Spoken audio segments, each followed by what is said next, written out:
Sudowrite has recently made some very big changes to its character and world building features. So in this video, we're going to actually walk through what those features are and whether they are worth taking a second look at Sudowrite for. So let's get to it. So when you log into Sudowrite, and it's been a little while since I covered Sudowrite on this channel, but behind the scenes, they have been doing quite a lot of good work improving their features and making it more like what AI authors actually want to have in their software. Please note that these features are currently in beta and not available for everyone yet, but they should be rolling out in the very near future. I managed to get my hands on it so I can give you a preview of what it's going to look like, and it's pretty cool. And you know, this is one of the great things about competition. Novel Crafter came along, a lot of people really enjoyed Novel Crafter, and it really forced all of the competition to really step up their game. But Sudowrite initially made quite a few major early advances that we can really thank them for kicking off basically the use of AI for fiction. And so I want to give them credit for that. And I think they're still continuing to make really good improvements. And we're going to be looking at some of those today, which I actually think are genuinely good. So when you log into Sudowrite, this is the dashboard that you're greeted with, and we're just gonna go ahead and log into one of my old projects here, the Omnimancer, which I really should take a look at. Again, now that we've got like the Claude 3 family of models and everything, I think it's time to revisit some of these stories. But let's go ahead and take a look at what's new, right? So a lot of this hasn't changed, but over here in the Story Bible area, this used to be called Story Engine, then it became Story Bible. But Story Bible wasn't really all that different from Story Engine. Now it's becoming much more of what I actually would call a Story Bible. So let's take a look at a couple of the different features. So if we come here, brain dump is still the same, at least as far as I can tell. Genre and style still appear the same. Synopsis is still the same. All right, it's once we get to characters that we start to see some new additions to Sudowrite. Now, in the past, this is what it looked like. Basically, you had a big old window here, and you would put the characters into this big window. And the way you sorted through your characters is you'd have their name plus a colon and then a description of that character. The problem with this is that, first of all, there was only so much space. So you only had 700 words, and if you had a lot of characters or you wanted to give a lot of description to those characters, your hands were kind of tied. The only way around that was to like take out some characters temporarily. Like if they weren't in that scene, you could take them out so you could fit more of the characters that are in that scene and so far. Then it was kind of messy, right? And this is how, and also it wasn't very clear that these characters would be used in a scene or not. It was previously my understanding that if they were here, they would be included in the prompt every time, but that's actually not the case. The folks behind the scenes had programmed this so like if this character, for instance, Master Carol Blackthorn, was not mentioned in the scene description for that scene, it wouldn't be pulled into the prompt. So that just saves a little money and things like that. But that wasn't very clear just from the way this works. So what we have now is this characters tab, and I'll show you the world building in a minute. It operates very similarly, but I wanted to go to characters first. First of all, you can generate things just like you could before. You can generate your characters based on the synopsis that is previously written. So if I wanted to do that, I could just go ahead in here and select generate cast, which I love this little animation here. I think that's kind of cute. But what this does is it'll actually generate the characters for you based on your synopsis. And we'll give it a little while to load here. It looks like it's going a little bit slowly, but it's probably just generating all the words. All right, and here we have Lyra Thorn, and it gives us actually quite a lot of different fields that we can add stuff about Lyra. So first of all, we get her pronouns, we get groups that she's associated with, other names that she might have. The Whispering Apprentice, I don't really know where, I think it just made that up. So this is just where I would like, if she went by Lie, I don't know, like I'm just spitballing here, then I would put other names here. This is to help the AI recognize when she's being used in a scene. So if I just say Lie, it'll know that like, okay, that's actually Lyra, that's this character. And then it gives us information about personality, background, physical description, dialogue style, all of which are important things to use in the development of a character.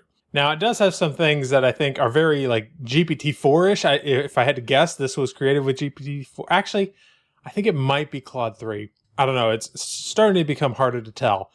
But basically, there are a few things here that are very AI-ish, like she has piercing eyes that seem to look right through to one's very soul, a trait rumored to be a gift from beyond.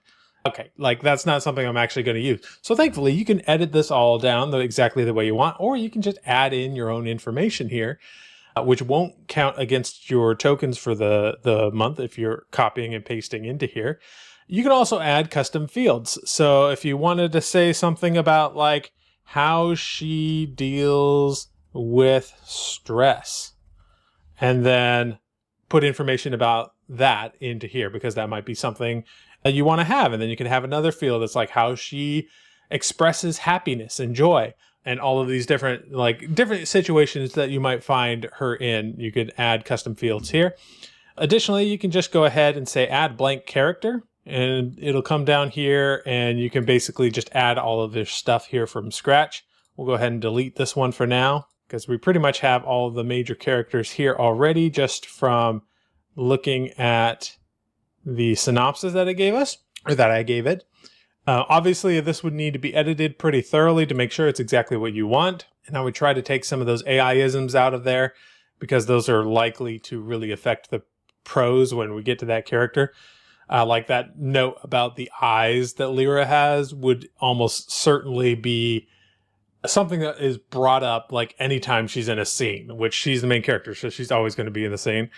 So yeah, stuff like that I would want to mellow down a little bit. But this is the general idea behind characters. And so now let's go down to world building. So over here in the Story Bible, we have all of these were here before: brain dump, genre style, synopsis, characters, which characters has been overhauled now, but it was there before, outline. And then now we have, assuming you're in the beta or the beta is live, now we have this thing called world building. And with world building, you have the option to add, first of all, you can let's add a blank entry, and you can just name it whatever you want, and you can give it a category. In this case, by default for a new entry, it's just other. So anything that you want to add here, you can, and you can just leave it with a name and a description, and that can be all you need. But if we were to delete this, you can actually do a world building entry for every single one of these options. So we have setting, organization, lore, key event, clue, magic. A clue could be interesting if you write mystery, magic system, item, technology, government, economy, culture, religion, or just custom. So let's take a look at a couple of these. So let's start with setting, because I think that's going to be the most common one that people use here, because the setting is important.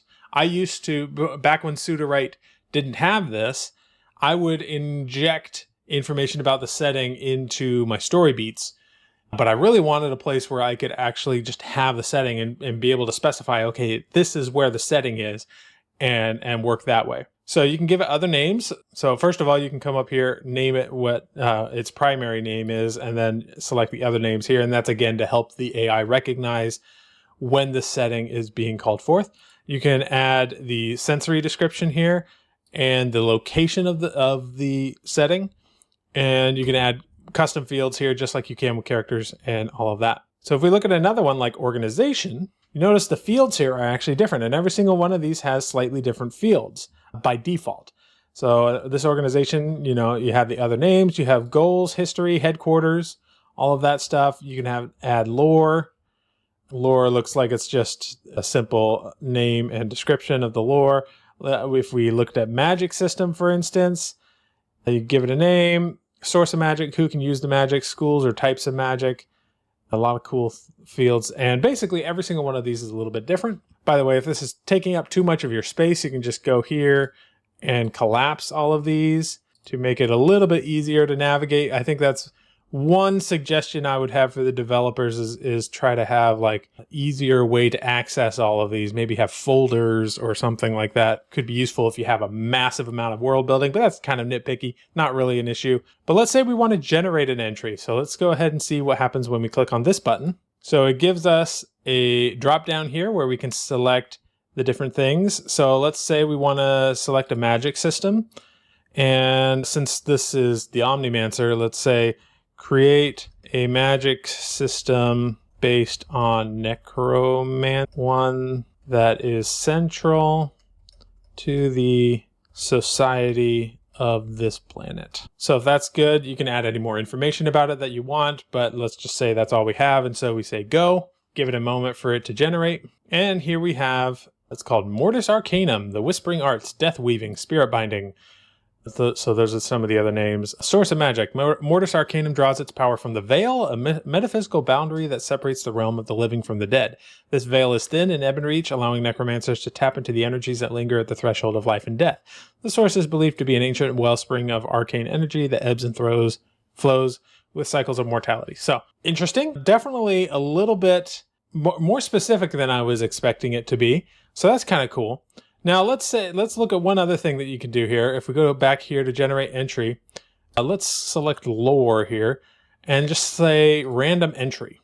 Okay, so this is if you really don't have any idea, you just want to generate something for I don't know, brainstorming options, or to give you some lore ideas that might actually, even if they don't appear to fit your story on the surface, could actually just sort of enrich your culture a little bit, make it seem more three-dimensional just by generating random things. Okay, so actually it looks like this wasn't that random because it selected a setting that I've already have a little bit of information on in the synopsis.